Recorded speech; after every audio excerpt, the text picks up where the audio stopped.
Bismillahirrahmanirrahim. Assalamualaikum warahmatullahi wabarakatuh. Saya Muhammad Aiman bin Muhammad Zakir. Nombor matrik 1191586. InsyaAllah hari ini saya akan berkongsi berkaitan dengan surah Az-Zariyat. Kalau kita tengok dalam Al-Quran, surah Az-Zariyat ni berada pada penghujung juzuk yang ke-26. وَالذَّارِيَاتِ ذَرْوَا فَالْحَامِلَاتِ وِقْرَا فَالْجَارِيَاتِ يُسْرًا فَالْمُقَسِّمَاتِ أَمْرًا إِنَّمَا تُوعَدُونَ لَصَادِقٌ وَإِنَّ الدِّينَ لَوَاقِعٌ. Sampai situ kan, ada 6 ayat dekat bawah tu. Kemudian disambung pada permulaan juzuk yang ke-27. Mana kata surah Az-Zariyat ni telah dikongsikan oleh grup yang sebelum ini. Tapi saya akan kongsikan juga sekali lagi pada kali ini, pada grup yang ke-27, bermula daripada ayat 31 sehingga ayat yang ke-60. Okey. Jadi surah Az-Zariyat ni apa maksud dia? Surah Az-Zariyat ni maksudnya angin berembus. Dan surah ini adalah surah yang ke-51 dalam Al-Quran, boleh kira, dan juga mempunyai 60 ayat. Dan juga surah ini adalah surah Al-Makkiyah. Okey.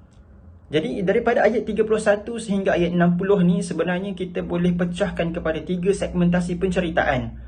Yang pertama sekali adalah penceritaan berkenaan dengan kisah balasan siksaan terhadap kaum Nabi terdahulu, iaitu daripada ayat 31 sehingga ayat 46. Itu yang pertama. Yang kedua adalah kita boleh kongsikan berkaitan dengan bukti kekuasaan Allah, seperti mana yang berada pada ayat 47 sehingga ayat yang ke-51. Dan yang terakhir adalah berkenaan dengan akidah yang tetap, yang sama dari dahulu sehingga sekarang, yang mana kita boleh dapat daripada ayat 52 sehingga ayat 60. Jadi kita teruskan dengan segmen yang pertama, iaitu kisah balasan siksaan terhadap kaum Nabi terdahulu. Yang ini kita boleh dapat daripada ayat 31 sehingga ayat 46. Ada beberapa kisah sebenarnya, kisah-kisah balasan terhadap kaum Nabi terdahulu. Yang pertama, kisah kaum Nabi Lut. Kita boleh dapat daripada ayat 31 sehingga ayat yang ke-37. Di mana dalam ayat ni Allah menceritakan, Allah meneruskan kisah malaikat. Allah menghantar malaikat kepada kaum Nabi Lut dan Allah musnahkan mereka semuanya, melainkan Nabi Lut sendiri dan juga keluarganya yang terselamat. Kenapa Allah hancurkan mereka? Disebabkan mereka melanggar sistem Allah Subhanahu Wa Taala. So kalau kita gunakan terms yang sesuai pada zaman sekarang ni adalah mereka, kaum Nabi Lut ni adalah jenis yang homoseksual. Lelaki dengan lelaki, suka lelaki, buat seks dengan lelaki, perempuan dengan perempuan, suka bersetubuh dan sebagainya. Jadi Allah mengirimkan hujan batu panas sampai mereka hancur semuanya. So itu adalah balasan terhadap kaum Nabi Lut. Yang kedua ia adalah daripada ayat 38 sehingga ayat 40. Allah menceritakan Allah menenggelamkan Fir'aun dan juga pembesarnya. Disebabkan apa? Disebabkan mereka ni sombong, dan juga disebabkan mereka menuduh Nabi Musa AS sebagai seorang penyihir. Kemudian yang ketiga, kita boleh tengok pada ayat 41 dan ayat 42, Allah musnahkan kaum Ad dengan angin yang kencang dan menghancurkan negeri dan juga penduduk kaum Ad itu sendiri, sampai at last mereka menjadi debu. Dan ayat 43 sehingga ayat 45 Allah menceritakan berkaitan dengan siksaan terhadap kaum Thamud, dengan Allah menghantar petir yang dahsyat sampai mereka mati bergelimpangan. Dan yang terakhir daripada ayat 46 Allah menceritakan berkaitan dengan siksaan terhadap kaum Nabi Nuh, disebabkan mereka durhaka pada Allah Subhanahu Wa Taala. Kisah-kisah ini biasa juga kita dengar berkaitan dengan kaum Nabi Nuh yang famous lah kan, kaum Nabi Nuh, Fir'aun dan juga dia punya pembesar-pembesar dia, pengikut Fir'aun, dan juga kaum Nabi Lut. So di sini kita dapat melihat antara kisah balasan siksaan dan juga kekuasaan Allah Subhanahu Wa Taala. Dan juga antara daripada intipati ayat ini, kita boleh dapat bahawa Allah itu maha berkuasa, dan itu Allah maha melakukan apa sahaja. Dan kita janganlah membuat sesuatu sehingga Allah murka terhadap kita, dan kita mendapat balasan daripada Allah Subhanahu Wa Taala. Kemudian kita tengok pula segmen yang seterusnya, iaitu bukti kekuasaan Allah Subhanahu Wa Taala. Kita boleh tengok daripada ayat 47 sehingga ayat yang ke-51, di mana Allah menjelaskan beberapa bukti kekuasaan Allah sendiri. Dalam ayat-ayat ini yang menciptakan langit yang kukuh, yang bumi, menciptakan bumi yang terhampar, yang terbentang luas, dan semua makhluk yang berpasang-pasangan, daripada manusianya, daripada haiwannya, bahkan daripada pokoknya pun berpasang-pasangan. Dan sebab itu kita tidak ada pilihan lain bagi kita kecuali datang berlari kepada Allah Subhanahu Wa Taala, patuh kepada Allah Subhanahu Wa Taala sepenuh jiwa raga kita, percaya dan sembah kepada Allah Subhanahu Wa Taala. Dan jangan sekali-kali kita menyekutukan Allah Subhanahu Wa Taala. Sebab apa? Sebab menyekutukan Allah ini hanya akan merugikan diri kita sendiri. Rasulullah telah memberikan peringatan berkaitan dengan masalah ini. Kalau kita tengok segmen yang pertama tadi pun, antara isunya adalah mereka menyekutukan Allah Subhanahu Wa Taala. Mereka melanggar perintah Allah Subhanahu Wa Taala. Mereka melanggar sistem Allah Subhanahu Wa Taala, sehingga pada akhirnya mereka mendapat balasan siksaan. Dan seperkara lagi, sebenarnya Allah Subhanahu Wa Taala tidak memerlukan pertolongan manusia atau pertolongan makhluknya, kerana Allah mampu berdiri dengan sendiri. Sedangkan manusia itu memerlukan pertolongan Allah Subhanahu Wa Taala tidak kira masa, tidak kira tempat. Bukan ketika susah saja, tapi masa senang pun manusia memerlukan Allah Subhanahu Wa Taala. Kalau in reality kita tengoklah, manusia ni mencari Allah ataupun minta tolong Allah ketika sakit, ketika susah, bisnes tak boleh nak go dan sebagainya. Tapi masa senang mereka seronok dengan kehidupan mereka.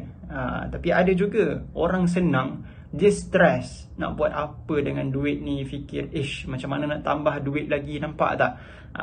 Allah yang bagi rezeki. Jadi manusia ini memerlukan Allah Subhanahu Wa Taala tidak kira masa, tidak kira tempat, tidak kira senang ataupun susah.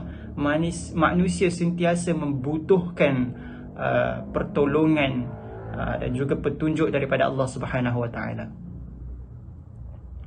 Dan yang terakhir, kita melihat pada ayat 52 sehingga ayat 60 berkaitan dengan segmen penceritaan akidah yang sama dari dahulu sehingga sekarang. Allah Subhanahu Wa Taala memberitahu dalam ayat-ayat ini, Allah menghiburkan Nabi sallallahu alaihi wasallam dengan kisah-kisah umat terdahulu. Allah bagi tahu Nabi sallallahu alaihi wasallam, "Ya Rasulullah, bukan kau seorang je yang dituduh sebagai penyihir ataupun gila, tetapi rasul-rasul sebelum kamu lagi juga dituduh dengan tuduhan yang sama." Allah bagi tahu Nabi sallallahu alaihi wasallam seolah-olah kaum-kaum Nabi terdahulu sampailah kaum-kaum ataupun umat-umat Rasulullah sallallahu alaihi wasallam yang berpaling dengan Rasulullah sallallahu alaihi wasallam, yang tidak mendengar Rasulullah sallallahu alaihi wasallam. Mereka ni seolah berwasiat ataupun berpakat menuduh nabi-nabi mereka, rasul-rasul mereka. Dan yang seterusnya, Allah menyuruh Rasulullah sallallahu alaihi wasallam supaya jangan ambil kisah, jangan peduli dengan ejekan kafir Quraisy, dan tetap sentiasa memperingatkan manusia dengan azab Allah Subhanahu Wa Taala. Walaupun mereka berlawan, mereka menentang, kerana peringatan itu bermanfaat bagi kaum mukmin. Dan seterusnya Allah juga menjelaskan antara ayat 52 sehingga 60 ini misi penciptaan jin dan manusia. Kerana manusia dan juga jin ini dicipta hanyalah untuk beribadah kepada Allah Subhanahu Wa Taala. Biasakan kita dengar ayat Al-Quran, "Wa ma khalaqtul jinna wal insa illa liya'budun." Dan yang seterusnya, Allah bagi tahu lagi dalam ayat ini, ayat-ayat ini, Allah tidak perlukan bantuan manusia, Allah tidak perlukan bantuan makhluk, tetapi makhluklah yang memerlukan bantuan ataupun pertolongan daripada Allah Subhanahu Wa Taala. Tak kiralah apa-apa keadaan sekalipun, sebenarnya setiap masa manusia, makhluk sentiasa memerlukan rahmat ataupun pertolongan daripada Allah Subhanahu Wa Taala. Dan Allah lah yang memberi rezeki, Allah lah yang mempunyai kekuatan, pemilik kekuatan yang memberi kekuatan kepada makhluknya. Dan seterusnya, Allah bagi tahu setiap yang derhaka kepada Allah Subhanahu Wa Taala, setiap yang tidak patuh dengan perintah dan juga arahan Allah Subhanahu Wa Taala, pasti akhirnya akan mendapat azab seperti mana umat-umat yang sebelum ini. Kalau kita tengok pada segmen yang pertama tadi, kisah siksaan umat-umat Nabi terdahulu, begitulah apabila umat-umat ataupun kaum-kaum yang tidak patuh dengan ajaran Allah Subhanahu Wa Taala, dengan perintah Allah Subhanahu Wa Taala, maka akan mendapat siksaan yang pedih. Dan semua orang kafir di akhirat akan dimasukkan ke dalam neraka. Na'udzubillah min zalik. Moga kita terjauh daripada golongan-golongan orang yang seperti ini. Wallahu a'lam. Assalamualaikum warahmatullahi wabarakatuh. Itu saja daripada saya. Nama saya Sayyidatul Munirah binti Abdul Samad. Jadi saya akan meneruskan perbincangan dengan surah At-Tur. Surah At-Tur merupakan surah Makkiyah dan surah yang ke-52. Surah At-Tur juga mempunyai 49 ayat. Seterusnya, kita akan pergi kepada tafsir. Tafsir ayat 1 hingga ayat 8. Ayat 1 hingga ayat 8 ini menceritakan tentang Allah bersumpah atas keberadaan siksa. Maksudnya Allah bersumpah dengan menyebut beberapa makhluk untuk menyatakan bahawa azabnya akan menimpa musuh-musuh Allah. Jadi kita bergerak kepada ayat yang pertama. Ayat pertama, Allah bersumpah dengan gunung, iaitu Wat-Tur, demi gunung Tur Sina. Ulama tafsir berpendapat bahawa perbezaan antara Jabal dan Tur adalah Jabal merupakan gunung ataupun bukit yang tidak mempunyai pohon, manakala Tur adalah gunung yang mempunyai pepohon. Sebagai contoh, bukit tempat Nabi Musa AS diajak berbicara langsung oleh Allah merupakan Tur. Dan contoh yang kedua, tempat Nabi Isa diangkat oleh Allah menjadi Rasulnya. Seterusnya, ayat yang kedua, wa kitabim mastur, dan demi kitab yang tertulis dengan rapi. Ulama tafsir menyatakan bahawa kitabul mastur ni yang pertama adalah Lauhul Mahfuz, dan ada juga yang menyatakan bahawa ia bermaksud kitab-kitab yang diturunkan ataupun kitab yang berisi tulisan yang dibacakan untuk manusia secara terang-terangan seperti Al-Quranul Karim.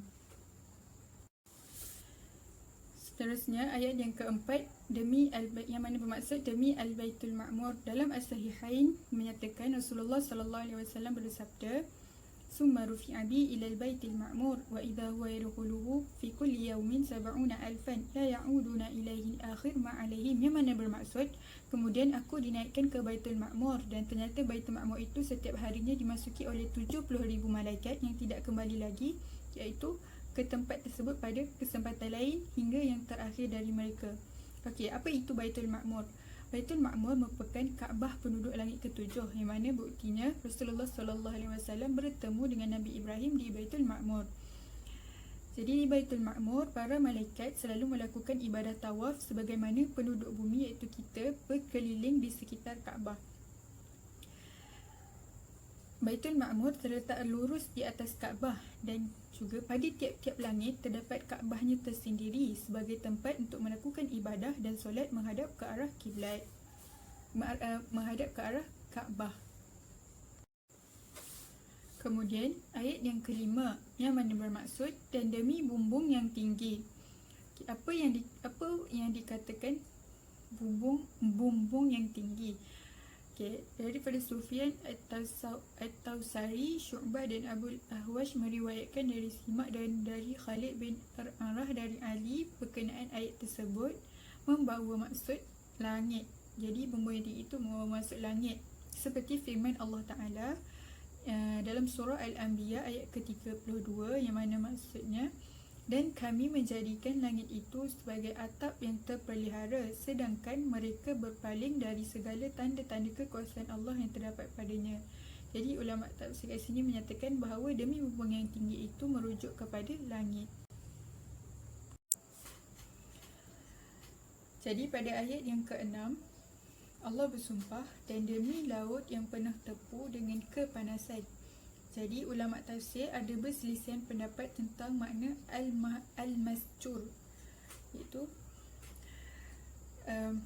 ada yang berpendapat bahawa al-masjur adalah kelak pada hari kiamat laut akan dinyalakan menjadi api. Ini berdasarkan firman Allah SWT dalam surah At-Takwir ayat yang ke-6 yang bermaksud Dan apabila lautan dipanaskan, maksudnya dinyalakan sehingga menjadi api bergelojak meliputi semua manusia. Pendapat ini juga diriwayatkan oleh Sa'id bin Al-Musayyab dari Ali bin Abi Talib. Manakala Qatadah berkata, Al-Masjur artinya penuh.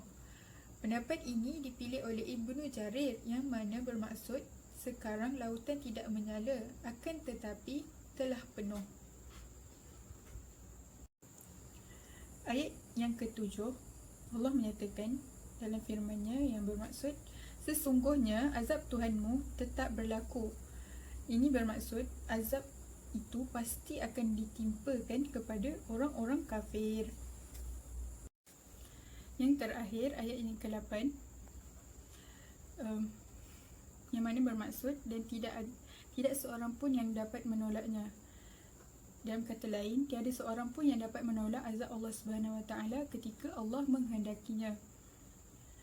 Daripada Al-Hafiz Abu Bakar bin Abi Dunya meriwayatkan daripada Ja'far bin Zaid Al-Abad Al-Abdu, ia berkata, pada satu malam Khalifah Umar keluar menuju ke kota Madinah. Lalu ia melewati rumah seorang Muslim yang sedang melakukan solat. Sayyidina Umar pun berhenti dan untuk memperdengarkan bacaan orang tersebut. Jadi orang itu sedang membaca firman Allah Subhanahu Wa Taala daripada surah At-Tur. Ketika mana sampainya pada bacaan Inna adzaba rabbika lawaqi', Sayyidina Umar berkata, sumpah yang hak demi Rabb pemilik Kaabah. Kemudian Sayyidina Umar turun dari keldainya lalu bersandar pada dinding rumah dan terdiam pada waktu yang lama. Sejak peristiwa itu, Sayyidina Umar tidak keluar rumah sebulan lamanya. Orang ramai datang menjenguknya, namun mereka tidak tahu penyakit apa yang menimpanya. Daripada kisah ini, kita dapat simpulkan bahawa azab Allah Subhanahu Wa Taala itu benar-benar akan berlaku dan akan menimpa musuh-musuhnya. Asbabun Nuzul, ayat yang ke-30.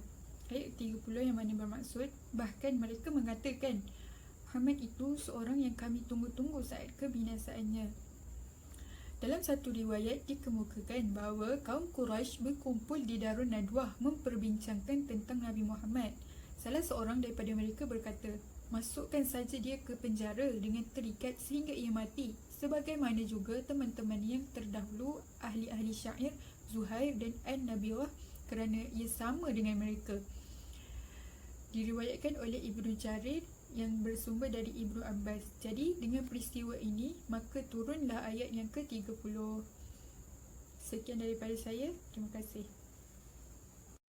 Bismillahirrahmanirrahim. Nama saya Ella Nurul Yasmin binti Ibrahim dan insyaAllah saya akan teruskan pembentahan hari ini dengan surah yang seterusnya, iaitu surah An-Najmi. Surah An-Najmi merupakan surah yang ke-53 dan mengandungi 63 ayat dan ia diturunkan di Mekah. Merupakan surah Makkiyah. Okey, sedikit pengenalan tentang surah An-Najmi. Surah An-Najmi diturunkan pada bulan Ramadan pada tahun ke-5 kenabian di Mekah. Surah ini merupakan surah yang keempat daripada 15 surah yang bermula dengan sumpah. Dan surah ini merupakan surah yang pertama sekali dibacakan di Masjidil Haram dan ia juga merupakan surah pertama sekali yang turun kepada Rasulullah yang baginda melakukan sujud sajdah. Okey, lepas tu surah ni kalau kita perasan surah At-Tur iaitu surah yang sebelumnya, surah At-Tur berakhir dengan perintah buat Rasulullah agar teruskan bertasbih dan menenangkan diri pada malam semasa bintang-bintang tenggelam. Maka surah ini iaitu surah An-Najmi merupakan surah ini bermula dengan sumpah Allah dengan bintang-bintang tersebut. Seterusnya kita lihat pula kepada sinopsis surah. Pada ayat yang ke-1 hingga 8. Ayat 1 hingga 8 ini menerangkan tentang Allah bersumpah dengan keagungan Al-Quran yang diturunkan kepada Rasulullah SAW melalui Jibril AS yang pernah dilihat Rasulullah dalam rupa paras sebenar semasa Mi'raj, semasa peristiwa Mi'raj. Kemudian pada bahagian yang kedua, iaitu pada ayat yang ke-19 hingga ayat yang ke-42, Ayat-ayat ini menerangkan tentang kejian atas penyembahan berhala dan kaum musyrikin Quraisy yang menganggap malaikat itu sebagai anak perempuan kepada Allah. Ia juga menerangkan tentang sejauh mana perbuatan mereka selari dengan ajaran suhuf Nabi Musa dan Nabi Ibrahim. Dan yang terakhir, ayat-ayat ini juga menerangkan tentang ancaman terhadap apa yang bakal berlaku pada mereka di akhirat nanti.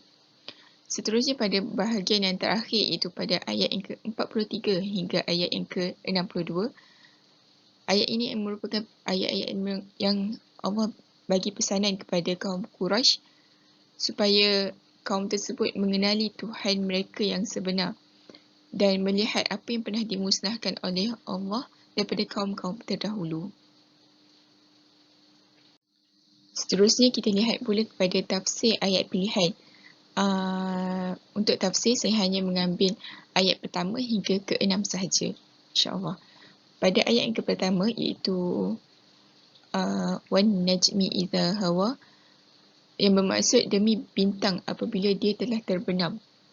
Perkataan an-najmi dalam ayat ini berasal daripada bahasa Arab yang membawa maksud bintang. Dan Imam Fakhruddin Ar-Razi dia menjelaskan dalam tafsirnya bahawa erti an-najmi itu bukanlah semata-mata satu bintang sahaja. Beliau kata maksud an-najmi juga dia bererti tumbuh-tumbuhan yang tumbuh di bumi. Yang ketiga, bintang yang dimaksudkan dalam ayat ini juga dimaksudkan dengan Al-Quran itu sendiri, kerana Al-Quran itu merupakan petunjuk bagi manusia. Seterusnya ayat yang kedua, iaitu ayat ma dhalla sahibukum wa ma ghawa, yang membawa maksud dan tidaklah sesat teman kamu itu dan tidaklah dia keliru. Pada ayat ini ditujukan kepada mereka yang hidup pada zaman Nabi, iaitu kalau kita lihat ada kalimah sahibukum. Pada kalimah sahibukum dalam ayat ni, sahibukum itu ditujukan kepada sahabat Nabi, iaitu mereka yang hidup pada zaman Nabi dan setia bersama Nabi. Dan kalau kita lihat dalam ayat ni ada juga perkataan dhalla dan perkataan ghawa. Perbezaan antara perkataan dhalla dan ghawa ialah dhalla yang bermaksud sesat, maksud dia adalah dia salah menggunakan, dia umpama seseorang yang salah mengambil jalan kerana tidak tahu sama sekali. Maksudnya dia macam tak tahu jalan mana dia nak lalu. Tapi kalau ghawa iaitu keliru, dia umpama seorang manusia yang nak pergi ke suatu tempat dan dia menyangka bahawa jalan yang ditempuh itu adalah benar. Maksudnya dia ingatkan jalan yang dia lalu tu dah betul. Tapi umpamanya datang seseorang menegur dia, bagi tahu jalan yang dia lalu tu jalan yang salah. Tapi disebabkan dia keliru, dia nak lalu juga jalan yang dia lalu tu, akhirnya dia menemui jalan buntu. Dia tak sampai ke tempat yang dituju. Itulah perbezaan antara sesat dengan keliru. Kalau sesat, dia tak tahu sama sekali. Dia memang tak tahu. Tapi kalau keliru, dia tahu jalan mana tapi dia keliru jalan tu betul ataupun salah. Okey. Dalam ayat ni, kita akan lihat bahawa Allah bagi jaminan kepada kita bahawa Allah memberi jaminan kepada sahibukum, iaitu kepada sahabat-sahabat Nabi, bahawasanya Nabi ni bukanlah orang yang sesat dan bukan juga orang yang keliru. Seterusnya ayat yang ketiga, yang membawa maksud dan tidaklah dia bertutur dari kemahuannya sendiri. Ayat ni dia ditujukan kepada dan tidaklah dia bertutur, itu ditujukan kepada Rasulullah. Ayat ini menjelaskan bahawa apabila Rasulullah bertutur atau bercakap, tidaklah ia timbul dari kehendaknya sendiri sahaja. Bahkan apabila ada orang berbuat sesuatu perbuatan di hadapan baginda dan perbuatan itu tidak beliau larang, melainkan beliau diam sahaja, maka diamnya itu pun boleh dijadikan hujah iaitu alasan ataupun dalil bahawa diam Nabi adalah tanda perbuatan itu boleh dikerjakan. Dan kalau kita tengok kenapa sunnah Nabi itu terbagi kepada 3, iaitu aqwal, ucapan, af'al, perbuatan, dan takrir, perkara yang Nabi diamkan, kerana segala ucapan ataupun perbuatan dan juga takrir itu yang keluar daripada Nabi tidaklah terlepas dari batas-batas wahyu. Nak katanya Nabi ni tak bercakap benda yang kosong atau tak bercakap benda yang bukan-bukan. Semua perbuatan Nabi atau percakapan Nabi itu semuanya kebanyakannya boleh dijadikan wahyu. Seterusnya ayat keempat yang membawa maksud tidaklah dia itu melainkan wahyu yang telah diwahyukan. Ayat ni merupakan kalau kita tengok dia macam kesinambungan daripada ayat yang sebelumnya. Ayat ini menjelaskan bahawa Nabi bercakap tidaklah dari hawa, iaitu tidak daripada hawa nafsu, iaitu dari perasaannya sendiri. Tapi apa yang Nabi cakap tu diucapkan, apa yang baginda ucapkan ialah menurut wahyu Allah semata-mata. Seterusnya ayat yang kelima, iaitu 'allamahu syadidul quwa, yang membawa maksud yang memberinya ajaran ialah yang sangat kuat. Yang memberinya ajaran di sini dia dituju kepada malaikat Jibril. Ayat ini merupakan inilah jaminan selanjutnya tentang wahyu yang diterima oleh Nabi Muhammad, bahawasanya yang mengajarkan wahyu itu kepada baginda ialah makhluk yang sangat kuat. Kalau kita tengok ayat yang sebelum ni menceritakan tentang perkataan atau perbuatan percakapan Nabi itu bukanlah wahyu. Dan ayat yang seterusnya, ayat yang keempat pula beritahu baginda itu sendiri adalah wahyu, umpama wahyu. Dan ayat yang kelima, Allah bagi tahu kita wahyu itu datang daripada mana? Wahyu itu datang daripada perantaraan malaikat Jibril. Disampaikan oleh malaikat Jibril. Kalau kita tengok kat sini ada perkataan kuwa, iaitu membawa maksud kuat. Kuat di sini dia tertuju kepada sifat malaikat Jibril itu sendiri. Ibnu Katsir dalam tafsirnya dia menyebut bahawa yang dimaksudkan dengan yang sangat kuat itu ialah malaikat Jibril. Dan yang terakhir sekali iaitu ayat yang ke-6 yang bermaksud yang mempunyai keteguhan yang menampakkan dirinya yang asli. Dalam ayat ni pun memberi gambaran tentang bagaimana sifat malaikat Jibril itu sendiri. Dekat sini ada 4 pendapat. Mujahid Al-Hasan, pendapat pertama itu daripada Mujahid Al-Hasan dan Ibnu Zaid. Diorang memberi erti Zu Miratin itu adalah yang mempunyai keteguhan. Ibnu Abbas pula memberi erti yang mempunyai rupa yang elok. Manakala Qatadah memberi erti yang mempunyai bentuk badan yang tinggi bagus. Manakala Ibnu Katsir ketika dia memberi erti berkata tidak ada perbezaan dalam erti yang dikemukakan itu, kerana malaikat Jibril itu memang bagus dipandang mata. Maksudnya macam malaikat Jibril itu Masya Allah sangatlah menakjubkan dan mempunyai kekuatan yang luar biasa. Dan kalau kita lihat kat sini, selepas kalimah Zu Miratin ada kalimah Fastawa. Kalimah Fastawa di sini yang bermaksud yang menampakkan dirinya yang asli. Menurut riwayat dari Ibnu Abi Hatim yang diterimanya dari Abdullah bin Mas'ud, bahawasanya Rasulullah SAW melihat rupa malaikat Jibril yang asli sebanyak 2 kali. Kali pertama Rasulullah tengok malaikat Jibril dalam rupa yang asli bila mana Rasulullah meminta kepada Jibril supaya memperlihatkan diri dia yang asli. Dan permintaan itu dikabulkan oleh Jibril. Lalu Rasulullah nampaklah rupa paras Jibril yang asal yang memenuhi ufuk. Kali kedua, baginda Nabi melihat diri ataupun rupa asli malaikat Jibril ialah ketika malaikat Jibril menemani baginda semasa peristiwa Isra' dan Mi'raj. Dan Nabi melihat malaikat Jibril itu mempunyai sayap yang sangat banyak, iaitu sebanyak 600 sayap menurut riwayat ini. Okey, itu saja dari saya. Sekian, terima kasih. Bismillahirrahmanirrahim. Assalamualaikum warahmatullahi ta'ala wabarakatuh. Jadi nama saya Muhammad Azlan bin Abdul Qadir, nombor matrik 1191519.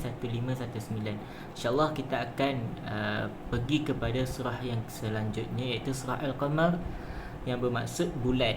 Surah ini merupakan surah Makkiyah dan merupakan surah yang ke-54 dalam Al-Quran dan juga mengandungi 55 ayat. Jadi antara persesuaian surah ini dengan surah sebelumnya, yang mana boleh kita katakan ia berkait antara surah penghujung ataupun ayat last surah An-Najmu dengan ayat awal surah Al-Qamar ini, yang berkaitan dengan tempoh dekatnya waktu kiamat. Yang mana dalam surah An-Najmu Allah sebut yang dekat hari kiamat telah makin mendekat. Adapun dalam pembukaan surah Al-Qamar ini Allah berfirman saat hari kiamat semakin dekat.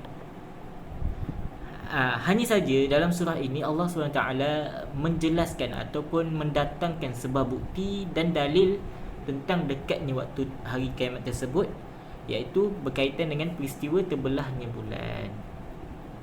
Jadi kita lihat pada asbabun nuzul ayat 1 hingga 2. Imam Tirmizi meriwayatkan dari Anas radhiyallahu anhu, ia berkata, penduduk Mekah meminta kepada Nabi Muhammad sallallahu alaihi wasallam suatu ayat ataupun tanda ataupun mukjizat. Lalu rembulan ataupun bulan pun terbelah menjadi dua bahagian. Lalu turunlah ayat 1 hingga 2 surah Al-Qamar ini. Jadi kita lihat kepada tafsir ayat 1 hingga 8. Jadi untuk perkongsian kita kali ini tidaklah kita sentuh ke semua ayat, hanya saja kita sentuh beberapa ayat untuk sama-sama kita ambil iktibar. Jadi ayat 1 hingga 8 ini menceritakan berkaitan dengan peristiwa terbelahnya bulan dan juga sikap orang musyrikin terhadapnya. Yang mana ayat pertama Allah sebut iqtarabatis sa'atu wansyaqqal qamar, telah hampir saat kedatangan hari kiamat dan terbelahnya bulan. Allah SWT dalam ayat ini Allah informasikan kita dekatnya hari kiamat dan berakhirnya dunia. Yang mana Allah menggunakan lafaz iqtarabatis sa'ah, saat hari kiamat semakin dekat. Jadi waktu kedatangan hari kiamat dan berakhirnya dunia sudah sangat-sangat dekat. Yang ini hari kiamat sudah menjadi dekat jikalau kita lihat daripada pembandingan antara masa yang tersisa setelah kenabian Nabi Muhammad sallallahu alaihi wasallam dengan masa yang telah berlalu sekarang. Adapun ada hadis yang diriwayatkan oleh Imam Ahmad, Bukhari dan Muslim dari Sahal Ibn Sa'ad radhiyallahu anhu, ia berkata, aku mendengar Rasulullah SAW bersabda, yang bermaksud aku diutus sedang waktu kedatangan hari kiamat adalah tinggal seperti ini. Yang mana ketika itu baginda mengampitkan jari telunjuk dan juga jari tengah, yang menunjukkan bahawasanya tempoh Nabi diutuskan ataupun waktu Nabi diutuskan dan juga hari kiamat sangat-sangatlah dekat. Itu waktu zaman Nabi. Apatah lagi zaman kita sekarang ni, yang mana zaman Nabi tu 1400 tahun yang lalu Nabi diutuskan sudah sangat-sangat dekat dengan hari kiamat, apatah lagi dengan zaman kita sekarang ni. Jadi sama-sama kita ambil iktibar dan kita mengisafi diri kita untuk menjauhkan daripada perkara yang tidak Allah suka. Jadi ada juga mengatakan bahawa maksud ayat ini adalah menunjukkan kepastian dan keniscayaan ataupun kepastian akan berlakunya hari kiamat tersebut. Kemudian Allah Subhanahu Wa Taala memberitahu ataupun informasikan peristiwa terbelahnya bulan itu sebagai sebuah mukjizat bagi Nabi Muhammad sallallahu alaihi wasallam. Dalam ayat sama Allah sebut wa syaqqal qamar, bulan pun terbelah. Jadi sebenarnya peristiwa ini memang benar-benar berlaku pada zaman Nabi sallallahu alaihi wasallam dan merupakan salah satu mukjizat Nabi yang amat-amat hebat. Dan juga menunjukkan sebagai satu dalil atau petanda yang nyata dekatnya kiamat dan bahawasanya terjadinya hari kiamat itu adalah satu hal yang sangat mustahil, sangat mungkin. Ibn Katsir juga mengatakan bahawa kejadian tersebut adalah benar-benar berlaku pada zaman Rasulullah. Hal ini sudah menjadi sebagaimana hal ini ditegaskan dalam banyak hadis yang mutawatir dengan sanad yang sahih. Ini juga menjadi sesuatu perkara yang disepakati oleh para ulama bahawa hal itu adalah salah satu mukjizat Nabi Muhammad sallallahu alaihi wasallam yang sangat luar biasa. Kita pergi kepada tafsir ayat yang kedua, yang mana Allah berfirman yang bermaksud, dan kalau mereka kaum musyrik Mekah melihat sesuatu mukjizat, mereka berpaling ingkar sambil berkata, ini ialah sihir yang terus menerus. Wa yaqulu sihrun mustamir. Okey. Jika orang musyrik ini melihat sebuah tanda kenabian ataupun bukti kebenaran Nabi, mereka berpaling dan tak mahu benarkan, mereka ingkar, mereka tak percaya dan mereka tak beriman dengannya. Mereka juga mendustakan, mereka ingkar. Malah mereka juga berkata kepada Nabi, itu adalah sihir yang sangat kuat, melebihi sihir-sihir yang lain. Masya Allah. Jadi kata mustamir di sini, Allah menggunakan perkataan mustamir. Di sini diambil daripada perkataan orang Arab, iaitu istamara asyai, yang bermaksud sesuatu itu kuat, teguh dan juga kukuh. Ada juga mengatakan kata mustamir di sini bermaksud terus-menerus yang tidak henti-hentinya. Jadi ini adalah satu sanggahan ataupun satu penolakan terhadap orang musyrikin yang meminta diperlihatkan suatu ayat ataupun mukjizat. Ulama tafsir mengatakan apabila berlakunya peristiwa terbelah bulan tersebut, jadi mereka ini terus berkata pada Nabi, Muhammad telah menyihir kami. Lalu Allah SWT berfirman, dan jika mereka orang musyrikin melihat suatu tanda mukjizat, dan yang dimaksudkan dengan ayat di sini adalah peristiwa terbelahnya bulan. Jadi kita pergi kepada ayat yang ketiga, yang mana Allah berfirman yang bermaksud, dan telah menjadi adat mereka mendustakan Nabi Muhammad dan mukjizat yang dibawanya, serta menurut hawa nafsu mereka, sedang tiap-tiap perkara tetap menurut keadaan yang ditentukan oleh Allah. Al-Qamar ayat ketiga. Jika kita lihat sesuatu kebenaran yang datang kepada mereka, kita lihat Nabi membawa kebenaran kepada mereka, mereka pasti akan menolak. Mereka tidak akan beriman dengan perkara yang dibawa oleh Nabi. Mereka malah hanya mengikuti hawa nafsu mereka dan pandangan mereka bahawa Nabi Muhammad ini adalah seorang penyihir dan seorang dukun. Masya Allah. Itu disebabkan kebodohan dan kedangkalan akal fikiran mereka. Kemudian Allah SWT mengancam mereka dan menginformasikan kepada mereka bahawa setiap sesuatu akan berakhir pada sebuah penghujung. Jadi lafaz wa kullu amri mustaqir, setiap perkara itu pasti akan tiap-tiap perkara itu telah ditetapkan oleh Allah SWT. Jadi kita boleh kata kebaikan pasti akan menetap pada orang yang baik, dan keburukan ini pasti akan berakhir pada orang yang buruk. Begitulah. Jadi di sini juga terkandung makna untuk menghiburkan hati Rasulullah sallallahu alaihi wasallam. Dalam ayat ini juga Allah ingin menghiburkan hati Nabi, yang mana sebagai satu berita gembira kepada Nabi bahawasanya perkara yang Nabi buat Allah telah tetapkan. Maksudnya setiap bahawa baginda ini kemenangan pasti akan mengikuti baginda, dan di akhir kelak nanti baginda dan para pengikut baginda yang akan mendapat kebahagiaan dan syurga di akhirat kelak. Jadi kita pergi kepada tafsir ayat keempat. Dan sesungguhnya telah sampai kepada mereka dengan perantaran Al-Quran sebahagian dari kisah-kisah dari berita umat yang terdahulu, yang mengandungi perkara yang cukup untuk mencegah mereka dari perbuatan kufur itu. Al-Qamar ayat keempat. Jadi sungguh benar-benar telah datang kepada kaum kafir Mekah dan orang seperti mereka mengenai berita dalam Al-Quran tentang umat terdahulu. Jadi telah datang kepada mereka berita umat terdahulu yang dustakan dan mereka ingkar kepada Nabi yang ataupun Rasul yang telah diutuskan kepada mereka. Malah dalam kisah tersebut juga menceritakan berserta dengan hukuman dan pembalasan yang menimpa mereka akibat daripada kedustaan mereka itu. Jadi berita-berita tersebut sepatutnya kisah-kisah tersebut sudah cukup untuk menjadi satu teguran pelajaran bagi mereka. Namun mereka tetap dusta, mereka tetap kafir, mereka tetap mengingkar apa yang dibawa oleh Nabi. Kemudian ayat yang kelima pula Allah sebut, yang demikian ialah pengajaran yang cukup sempurna. Dalam pada itu segala peringatan dan amaran tidak akan mendatangkan faedah kepada mereka yang ingkar. Jadi sungguh peristiwa ataupun berita tersebut sudah banyak tercantum dalam Al-Quran, banyak disebut dalam Al-Quran, yang mana boleh membawa kepada bentuk pelajaran, nasihat dan petunjuk, dan merupakan satu hikmah yang sangat agung, satu hikmah yang boleh kita kata mencapai tingkat tertinggi kesempurnaan tanpa ada sedikit pun celah, kekurangan dan cacat. Namun mereka ini mereka tetap tidak dapat menerima perkara tersebut sebagai satu hikmah kepada mereka, sebab mereka angkuh, mereka keras kepala dan sebagainya. Jadi okey, kita pergi kepada tafsir yang ayat ke-6, yang mana Allah SWT berfirman yang bermaksud oleh itu, berpalinglah dari mereka wahai Muhammad dan janganlah dihiraukan. Ingatlah masa malaikat menyuruh mereka pada hari kiamat kepada perkara yang tidak diingini oleh orang yang bersalah. Jadi ayat ini menunjukkan bahawasanya ataupun ayat ini menginformasikan Nabi Muhammad bahawasanya wahai Muhammad, berpalinglah kamu daripada mereka.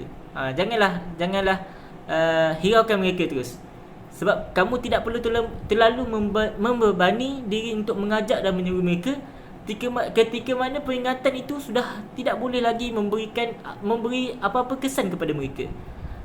Sudah tidak mempan lagi terhadap peringatan, mereka sudah tidak berkesan lagi dengan peringatan tersebut.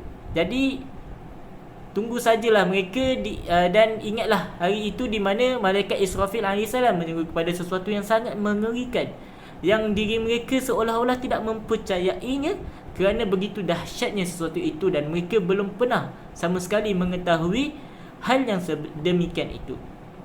Itu adalah suasana hari perhitungan, amal atau hisab yang sangat mengerikan dan mencengkam, beserta berbagai kepayahan dan kengerian yang berlaku dalamnya. Jadi kita pergi kepada tafsir ayat yang ke-7, yang mana Allah berfirman yang bermaksud pada saat itu masing-masing dengan keadaan menundukkan pandangannya kerana ketakutan keluar dari kubur seperti belalang yang bertebaran. Yang mana pada hari tersebut, iaitu hari kiamat itu, hari di mana orang kafir pada hari itu mata mereka tertunduk lesu dan hina. Mereka keluar dari kubur mereka dan dalam keadaan tertunduk hina, hina seperti itu dalam jumlah yang banyak sekali, yang mana bertebaran di mana-mana dengan penuh sesak dan berjalan cepat menuju tempat hisab memenuhi seruan malaikat tersebut. Mereka ni boleh kita umpamakan sebagai belalang yang bertebaran, yang mana bertepatan dengan firman Allah SWT dalam surah Al-Qari'ah ayat keempat. Allah sebut yauma yakunun nasu kal farashil mabthus, pada hari itu manusia seperti kupu-kupu yang berterbangan. Jadi kita pergi kepada ayat yang ke-8, tafsir ayat yang ke-8, yang mana Allah berfirman yang bermaksud masing-masing dengan cepatnya menuju kepada penyeru itu, iaitu malaikat lah. Pada saat yang demikian orang kafir berkata hari ini adalah hari amal sukar. Jadi kita lihat ketika itu mereka bergegas dengan cepat menuju kepada malaikat Israfil AS tanpa berlambat-lambat. Orang kafir itu mengatakan, mereka kata hari ini sangat sukar, sangat sulit bagi mereka. Akan tetapi bagi orang mukmin sebaliknya. Yang mana ada juga ayat Al-Quran yang lain menceritakan makna yang serupa dengan ayat ini, iaitu dalam surah Al-Mudaththir. Allah sebut maka itulah hari yang serba sulit bagi orang kafir, tidak mudah. Jadi kita boleh simpulkan bahawasanya hari itu ialah hari yang mudah dan ringan bagi orang mukmin.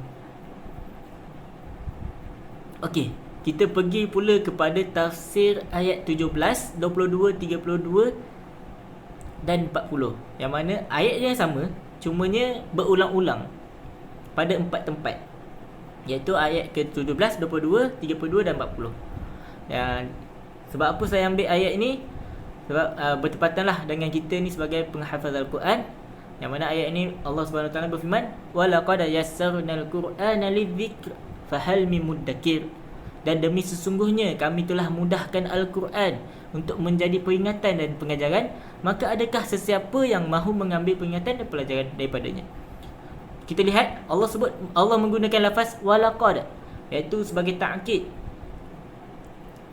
Bukan saja tu, Allah ulang ayat yang sama sebanyak 4 kali, yang menunjukkan bahawasanya Allah ini memang benar-benar telah memudahkan Al-Quran kepada kita. Masya Allah. Sungguh Allah ini memang telah menjadikan Al-Quran ini sesuatu perkara yang mudah untuk dihafal, mudah untuk kita lafaz, mudah untuk kita ucapkan, mudah untuk kita faham makna, mudah untuk kita, segala-galanya mudah. Itu semua supaya manusia boleh untuk kita sentiasa ingat, sentiasa sedar, sentiasa pelajari Al-Quran, sentiasa ambil iktibar daripada Al-Quran.